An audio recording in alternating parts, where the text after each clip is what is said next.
మేడిగడ్డకు కొత్త సమస్యలు వచ్చినాయట. సుడురిగా మేడిగడ్డ బ్యారేజీ ఎగువ ప్రాంతంలో 20వ పియర్ వద్ద బయటపడ్డ బుంగ. సుడురిగా ఇది కట్టించినోన్ని ఇలా నెట్టేయాలని అనిపిస్తున్నది జనానికి. ఎందుకంటే 1,00,000 కోట్ల రూపాయలతో ప్రాజెక్టు కడితే 1,00,000 కోట్లతో ప్రాజెక్టు కడితే చివరికి ఈ సిచ్యువేషన్ వచ్చింది. దాన్ని రిపేర్ చేద్దామని గవర్నమెంట్ ఆలోచించినా ఒకదాని కోటి వస్తుంది.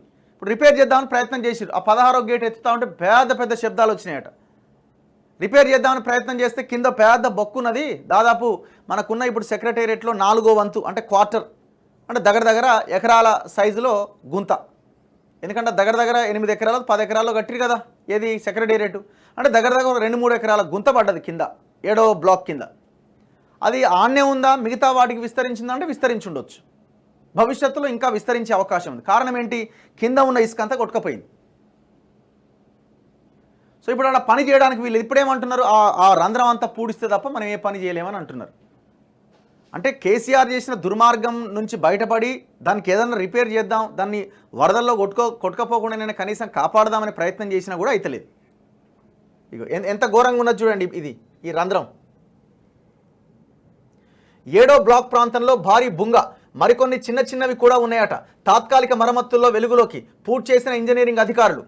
మేడిగడ్డ బ్యారేజీకి తాత్కాలిక మరమ్మతుల్లో కొత్త సమస్యలు పుట్టుకొస్తున్నాయి.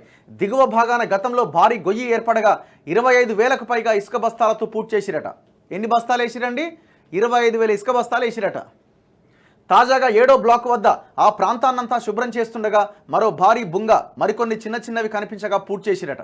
మరోవైపు బ్యారేజీ నిర్మాణానికి ముందుగా జియోలాజికల్ సర్వే ఆఫ్ ఇండియా అధికారులు నిర్మాణ ప్రాంతాన్ని పరిశీలించి ఇచ్చిన ఇన్వెస్టిగేషన్ నివేదిక అందుబాటులో లేదని తెలిసిందట.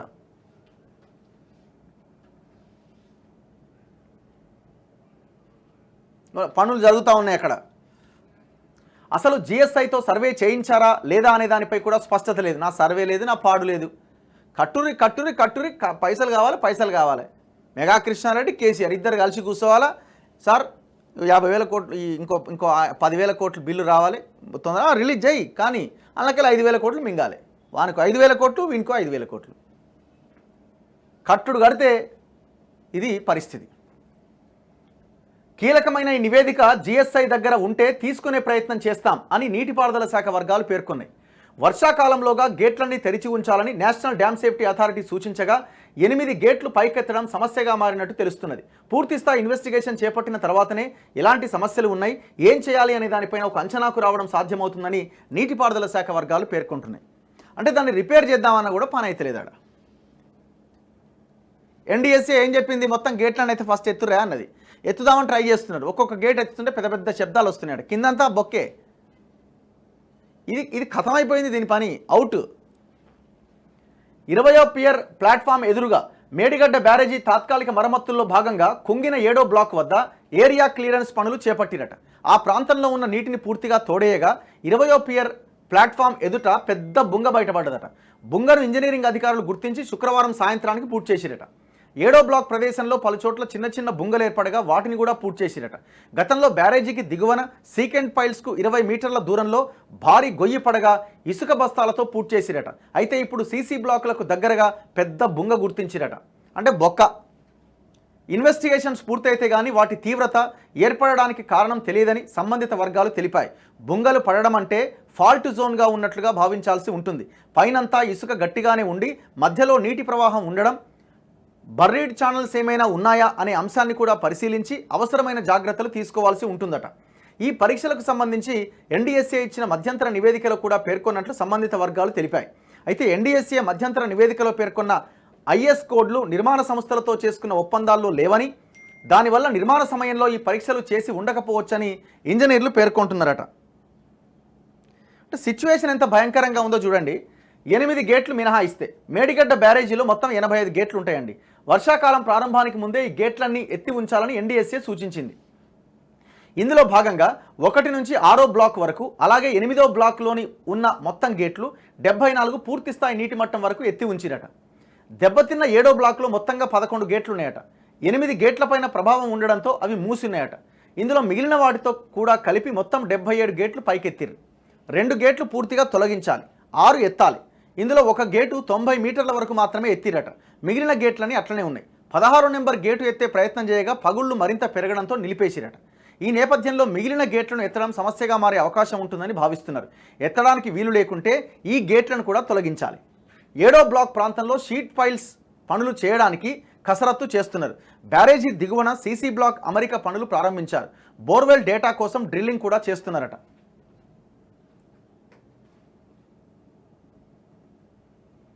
ఒకవైపు విచారణ, మరోవైపు పదోన్నతి. అంటే ఇదంతా జరుగుతున్నది ఒకవైపున.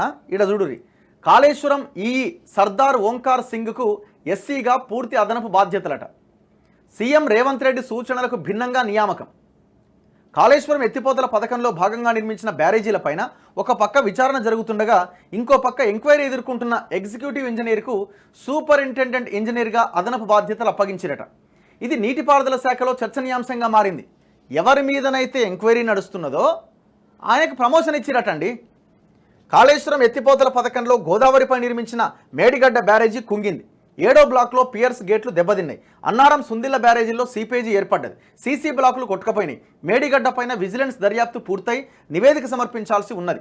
దీంతో పాటు 3 బ్యారేజీలపైన సుప్రీంకోర్టు మాజీ న్యాయమూర్తి జస్టిస్ పీసీ ఘోష్ నేతృత్వంలో న్యాయ విచారణ జరుగుతోంది.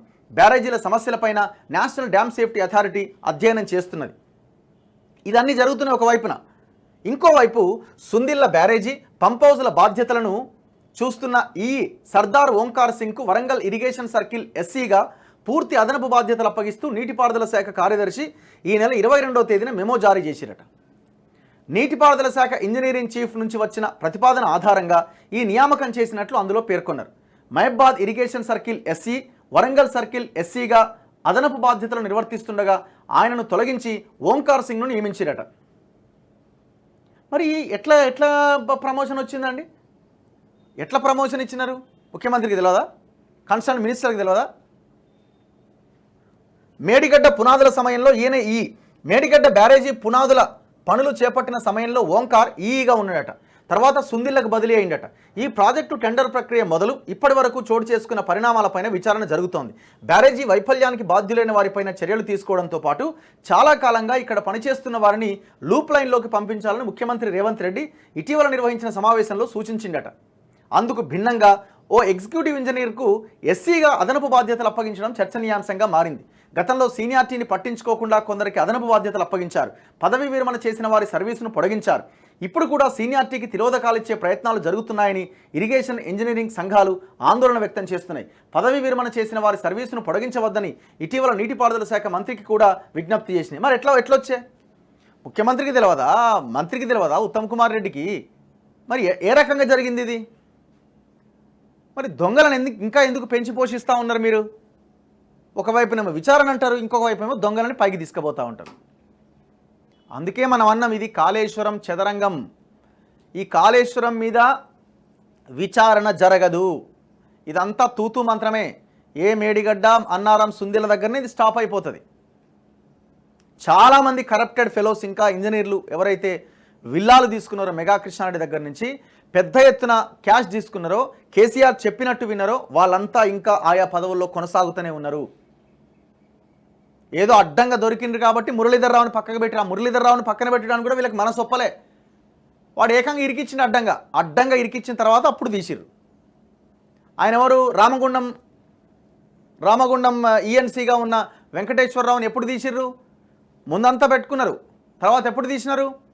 ఆయన తప్పుడు ధృవీకరణ పత్రం ఇచ్చిండు. అంటే ప్రాజెక్టు పనులు కంప్లీట్ అవ్వకముందే అయిపోయిందని ధృవీకరణ పత్రం ఇచ్చిండు. ఏది?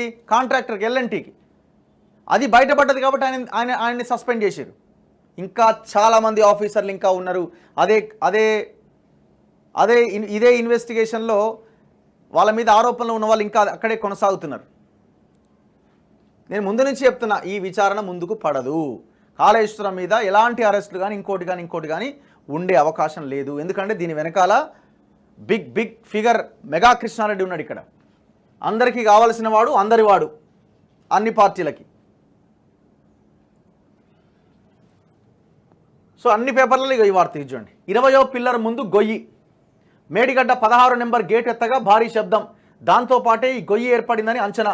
లోపల 4 మనుషులు పట్టే పరిమాణం అట. అంటే 4 వ్యక్తులు పడతారట. ఆ గొయ్యిల గేట్లు ఎత్తేప్పుడు మరిన్ని గోతులకు అవకాశం. దీర్ఘకాలం జియో ట్యూబ్ మన్నిక ఇప్పటికే బ్రహ్మపుత్ర బేసిన్లో వినియోగం, తరలింపు అమెరికా మరమ్మత్తు సులువు చీఫ్ ఇంజనీర్లకు వివరించిన సంస్థట. అంటే దాన్ని ఏదో కాపాడడానికి, వరద నుంచి కాపాడడానికి ఆ జియో ట్యూబ్ అనేది పెట్టాలనేది ఒక ప్లాన్. చూడండి ఎంత ఎంత ఎంత పెద్దగా ఉన్నదో. మరి ఏం చెప్తారా దీనికి కేసీఆర్? ఓ ఎత్తిపోయిర్రి అదేం పెద్ద ఇదా, కట్టురి ఎందుకు కడతలేరని మాట్లాడుతున్నారు కదా. దాన్ని రిపేర్ చేయడానికి పోయినా కూడా ఇగో ఈ సిచ్యువేషన్ వస్తున్నది. అన్ని పేపర్లలో వాడుతున్నది.